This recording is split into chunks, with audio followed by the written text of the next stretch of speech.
Commissioner Silver, Brandon Scoopy Robinson, Basketball Society. You talked a little bit about you not really being familiar with the actual game, and that's kind of not your landscape. I said I wasn't good at it.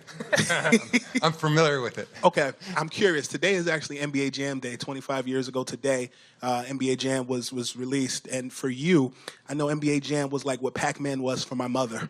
For you, where do you remember your early gaming process started? Was it Nintendo? Was it Atari? What was it?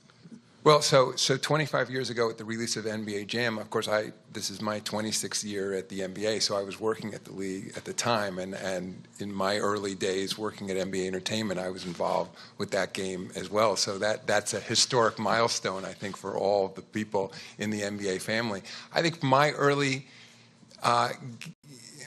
gaming was, do you remember a game called Asteroids? That was sort of, a little bit of basic Pong, too, and Pac-Man.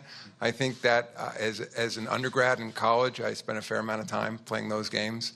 And for the younger people here, that those were standalone games that you lined up for, and you put your quarters on the game to get in line in order to play. But, yeah, I was an enthusiast at the time. It's a even larger experience than just the game. I think one of the things that Take-Two has brought to the table in 2K is sort of what was very new at the time was the musical connection too, using top flight artists as part of our games. And so I think even for people who may not be console gamers or be on a PC in front of a large monitor, it's fun when you have a little bit of time. Inevitably we all do when you're holding your phone, and it's obviously not just iPhone, but Android as well. That also one of the top sellers is our NBA 2K game, and I enjoy the music on it and the players, and it's also just, I think, like for young people who follow our league, it has the complete rosters of all our teams, and sometimes you just want a little bit of information about a player. It's sometimes the